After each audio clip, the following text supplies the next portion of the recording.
Question of the Week from the Naked Scientists.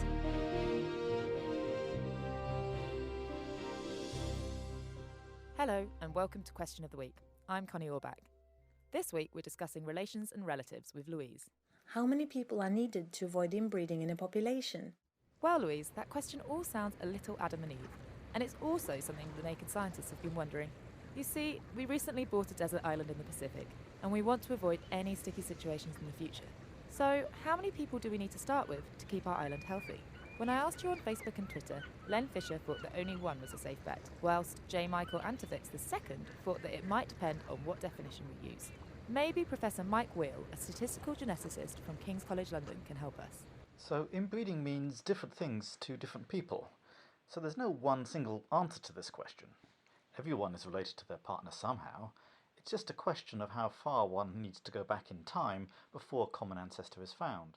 Oh wow, so wait a minute, does that mean I'm technically related to my boyfriend? Technically, yes. I mean, to stop all relatedness between all mating partners, you would need, in fact, an infinite number of people. Okay, I see. But our island isn't going to be infinitely big. And more importantly, I'm not sure I can stomach the idea of being related to my boyfriend. And that must also mean that absolutely everybody is inbred, which just doesn't feel quite right. Surely there's another way. Well, yes, there is. To a population geneticist, the definition of inbreeding is simply a situation where mating partners are more closely related than what's expected by chance. So, using this definition, all one needs to do to avoid inbreeding is to select mating partners purely by chance, as though you were in a lottery.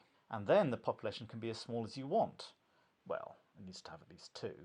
But in a small population, even one that was enjoying some hedonistic version of the national lottery, mating partners will unavoidably tend to be more closely related to each other. And I suppose that can't be good for the future? Yup. In the short term, this increases the chances of people suffering from certain types of genetic diseases. Diseases such as cystic fibrosis or Tay-Sachs disease, for example. This is because these diseases are caused by inheriting a bad genetic variant both from one's mother and from one's father, and the chances of them both having the same bad genetic variant are increased if they are closely related to each other. Okay, so where does that leave us then?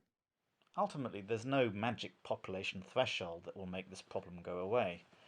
But a study in 2002 suggested that a population of 160 on board a so-called generation spaceship travelling to the stars should be able to keep itself genetically healthy.